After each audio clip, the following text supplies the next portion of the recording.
Newest edition of Florida Weekly out today, and each week we give you the inside scoop on those cover stories. The man with the eye for design, Eric Raddatz, the presentation editor of Florida Weekly, is here. How are you, sir? Good. How are you, Chad? Hello, Heather. Yes, good. We're doing great. It caught my attention right on the cover. Let's show our viewers Harlem, Florida, a sugar town in the middle of the state. Tell us about, we think of Harlem, New York. Well, that's exactly what I was going to say. What is it like living in this little town of Harlem, Florida? We take a look. It's a little town outside of Clewiston, Florida, with the U.S. sugar mill smokestacks in the backdrop. This little town has about 38% live in poverty, with a median household income less than $20,000. We take a look at how they spend their days. We sit down with at Thomas Diner. We get stories from Thomas Horace, Eddie Red, and many other community figures living there. We take a look at its history, its kind of current trajectory, and what it's like to live in this small little town right close to here in Fort Myers, Naples, Southwest Florida area. That's neat.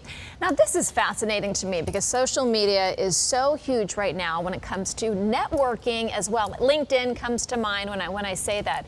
But you're finding that face-to-face is still the way to go. Right. So no offense, social media, but one thing seems to be becoming clearer and clearer to all ages, and yes, even the millennials, that the road to success is not sitting on social media all day. Amen to that. We have to look at the reasons, and we look at the reasons and situations that seem to indicate that FaceTime is important on the road to professional success. And you know what that means? Brace yourself.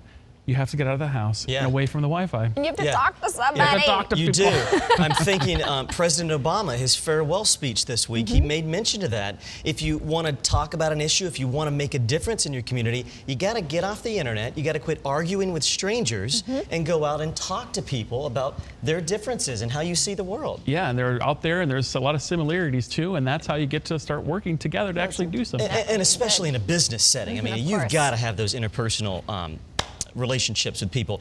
Very quickly, we're running out of time, but legendary losses, the arts and entertainment section. Well, our writer, Nancy Stetson, the quirky writer, Nancy Stetson that she is, takes a look at some of these legends' lives that we lost, from Carrie Fisher to Debbie Reynolds, Prince.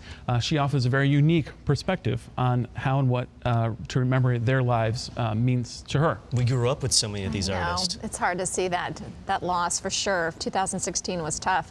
Some top picks too in Southwest Florida. Yeah, not too sure what you want to do in town. Pick up Florida Weekly for the top picks. Lots of fun things. It looks like a really cool place to live when you see we've got Riverdance, Air Supply, Kenny Rogers, big Kenny names, Rogers, Screaming Orphans, and plenty more of other things to do. So if you want to get out of the house and have a little fun, we have our top picks in Florida Weekly on stands, online, and on your device. You don't just stream it. You can actually go see it. Live music. Yeah, you can actually get out and see it live. Yes, no YouTube. Jason saw Riverdance last night. Rave reviews. Yes. I'm going to see it as well. Okay, well, check it out. Eric Raddatz, thanks for coming in. It's a pleasure. Thank you, Chad. Eric. Thanks, Heather.